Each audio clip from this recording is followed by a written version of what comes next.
గూగుల్‌లో most popular సెర్చెస్‌లో ఒకటి what is bitcoin.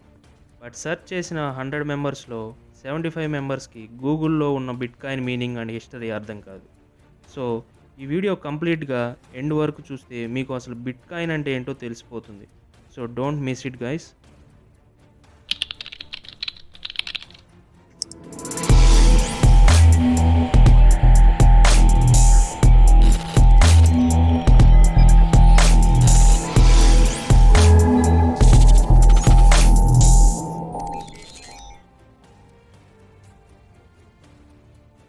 Before we talk about Bitcoin, first we talk about money. What is money exactly?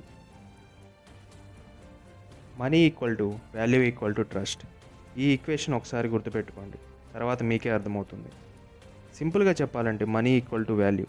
Suppose నేను మీకోసం ఒక work చేశాను, మీరు నాకు మనీ ఇస్తారు ఆ వర్క్ చేసినందుకు. నేను ఆ మనీని యూజ్ చేసి ఇంకొకరి నుంచి సంథింగ్ బై చేస్తాను ఫ్యూచర్లో. ఇలా ఒక సైక్లిక్ ప్రాసెస్ నడుస్తుంది. అదే పూర్వంలో అయితే మనుషులు డిఫరెంట్ మెటీరియల్స్ని యూజ్ చేసేవాళ్ళు to represent money, like salt, wheat, rice and of course gold. ఈ మెటీరియల్స్ని మనిషికి ఎక్స్చేంజెస్లా యూజ్ అయ్యాయి.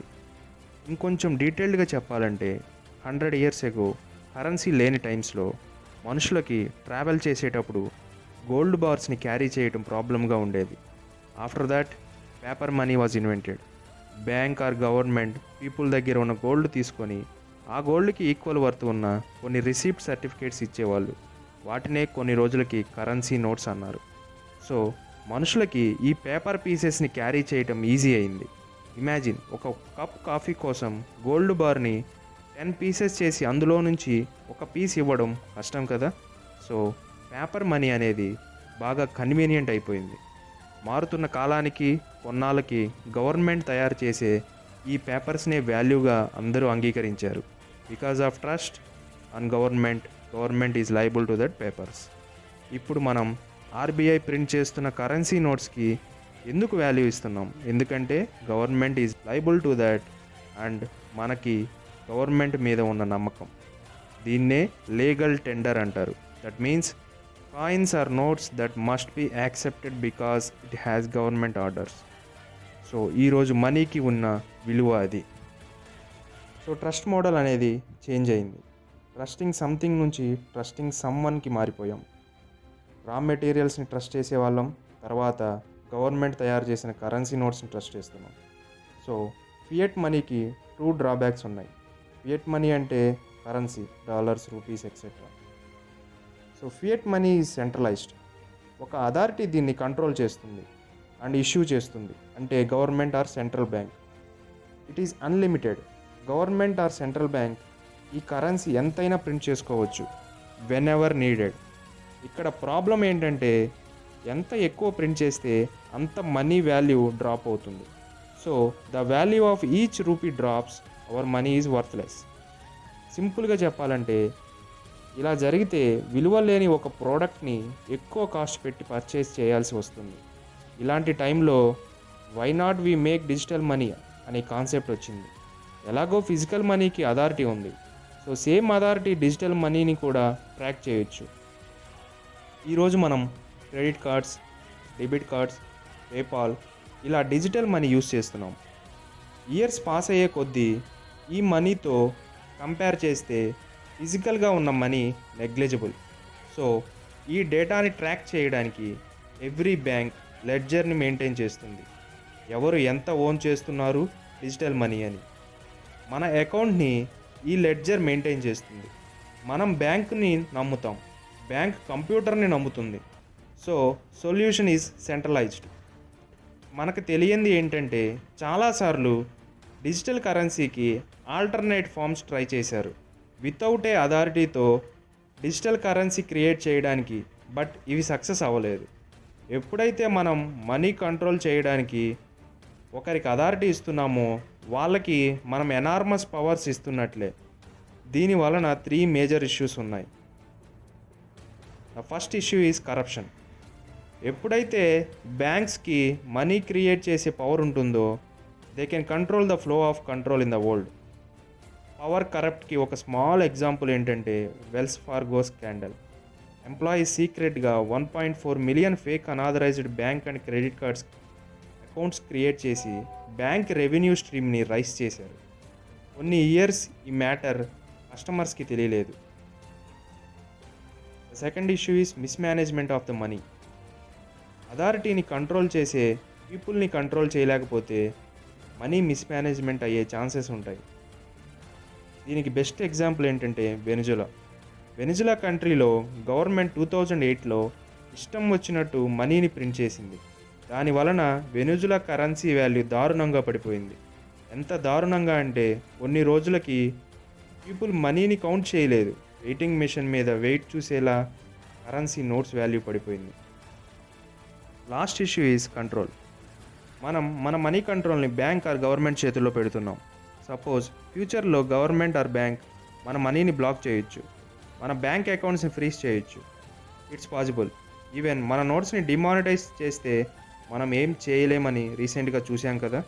సో మన పాకెట్లో ఉన్న మనీ మనదే, కానీ దాని మీద కంట్రోల్ మనకు లేదు. ఇవి సిచ్యువేషన్స్ 2008 వరకు. Then everything changed. In October 2008 Satoshi Nakamoto అని పిలువబడే ఒక వ్యక్తి ఒక డాక్యుమెంట్ ఆన్లైన్లో పబ్లిష్ చేశాడు. ఆ డాక్యుమెంట్లో అతను డీసెంట్రలైజ్డ్ కరెన్సీ కాల్డ్ బిట్కాయిన్ని క్రియేట్ చేసే ఒక సిస్టమ్స్కి సజెషన్స్ రాశాడు. ఈ సిస్టంతో డిజిటల్ మనీని వితౌట్ అథారిటీతో క్రియేట్ చేసి ప్రాబ్లం లేకుండా చేయొచ్చు అని తను మెన్షన్ చేశాడు. ఇప్పుడు బిట్కాయిన్ని బ్యాంకుతో కంపేర్ చేద్దాం. ప్రజెంట్ మోస్ట్ మనీ అంతా డిజిటల్ అయిపోయింది. సో బ్యాంక్స్ ఓన్ లెడ్జర్ని మెయింటైన్ చేస్తాయి బ్యాలెన్సెస్ అండ్ ట్రాన్సాక్షన్స్ కోసం. Banks ledger is not transparent, but it stored in banks main computer. మనం ఆ లెడ్జర్ని చూడలేం, ఓన్లీ బ్యాంక్స్కి మాత్రమే ఆ కంట్రోల్ ఉంటుంది. అదే బిట్కాయిన్ అయితే ఒక ట్రాన్స్పరెంట్ లెడ్జర్ని మెయింటైన్ చేస్తుంది. ఏ టైంలో అయినా మనం బిట్కాయిన్ హోల్ ట్రాన్సాక్షన్స్ అండ్ బ్యాలెన్సెస్ని చూడొచ్చు. మనకు తెలియని ఒకే విషయం ఏంటంటే ఆ బ్యాలెన్సెస్ ఎవరు మెయింటైన్ చేస్తున్నారు, ఆ బ్యాలెన్సెస్ ఎవరికి చెందినవి, ఆ ట్రాన్సాక్షన్స్ ఎవరు చేశారు అనేది మనం చూడలేం.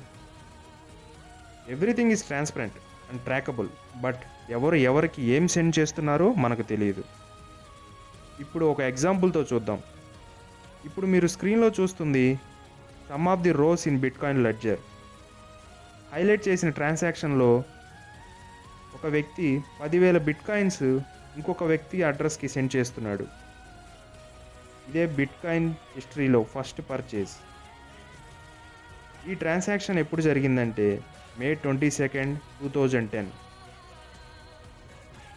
అండ్ ఆ ట్రాన్సాక్షన్ చేసిన పర్సన్ లాస్జ్లో.